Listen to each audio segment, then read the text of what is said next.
At a certain point, you have to ask yourself, when will it ever be enough? When will I ever be enough? Hey guys, welcome back. If you're new here, my name's Jillz and I help women step into their power, tap into their divine feminine, and transform their lives. So if that's something you want to do, you should subscribe and stick around. So I have a very important video topic today, and to be honest, it might actually turn into a little bit of a rant. But I've been wanting to talk about this topic for quite a while. I just felt like I didn't have the words yet to articulate what I was trying to say. But I think I'm ready, and I want to talk about the dark side of self-improvement and how sometimes leveling up can turn toxic. Now, obviously, if you've been here a while, you know that I talk about leveling up all the time. I talk about growing and evolving all the time and stepping into your best self. But because I'm in this whole self-development space, I also think, in my opinion, that means that this is incredibly important for me to talk about. So I'm just gonna dive right into the deep end here. Why are you trying to improve yourself? What are your intentions behind this whole leveling up journey? Is it because you love yourself and you want the best for yourself? Or is it because you hate yourself? And if it's because you hate yourself, when will it ever be enough?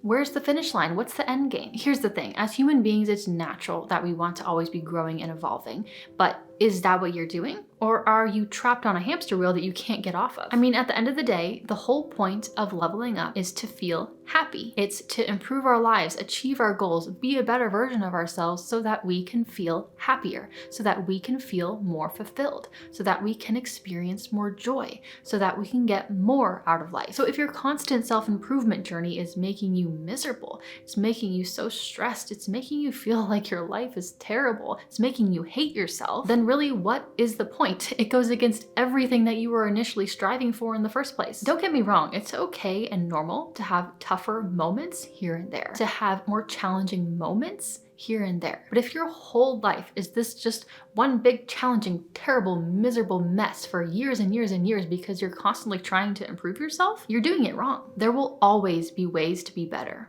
There will always be things out there that you don't have. And until the day that you die, there will always be things that you can improve. So what happens then? You can just never feel happy in your life? You can just never feel content and fulfilled in your life? That doesn't sound very nice to me. Let me give you a more concrete, tangible example. Let's take my YouTube channel or anyone's YouTube channel.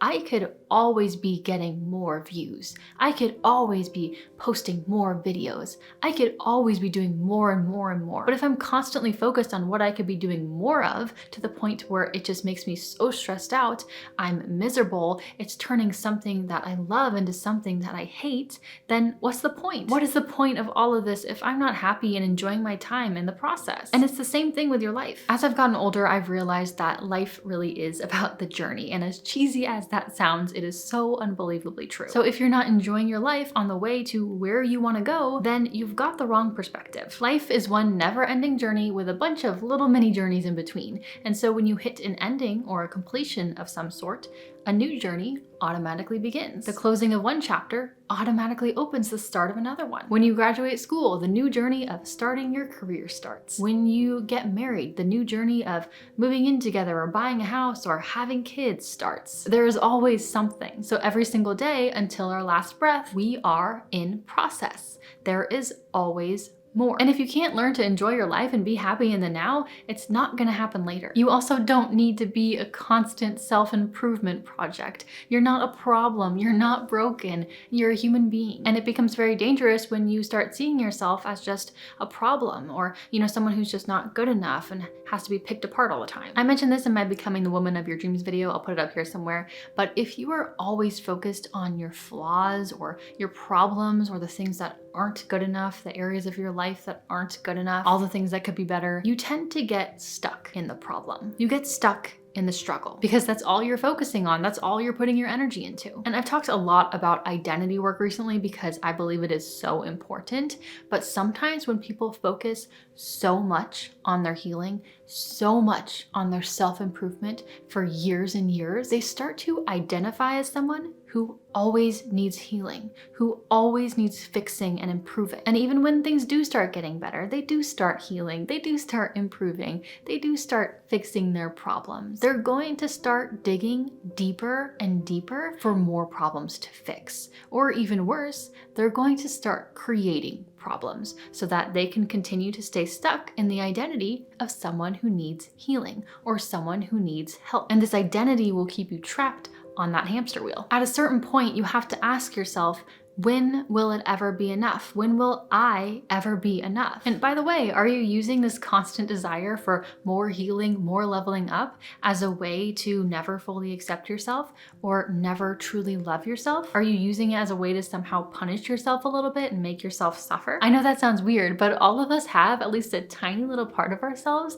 that enjoys the struggle, that kind of likes to suffer a little bit, that kind of likes that victim mentality. And sometimes we can use this self-improvement game as a mask for something deeper. You know, there's something very powerful about being able to notice parts about yourself or about your life that are not 100% ideal picture perfect, and to be able to just sit with them and not necessarily get upset about it, but just to be able to sit with them and feel them and to accept what is in that moment and to be able to love yourself even in those moments and realizing like, it's okay, I can still be happy and love myself right now and love my life right now, even if I'm not where I want to be yet. And I can still continue to grow and evolve, but from a place of love for myself, not hate. Sometimes the first step to bettering your life is not actually changing anything at all, except the relationship with yourself. You know, learning to love yourself before you are, quote, perfect. Because again, you will never reach this idea of perfection because there is always more. It will never stop. So you don't have to wait until you're totally healed to start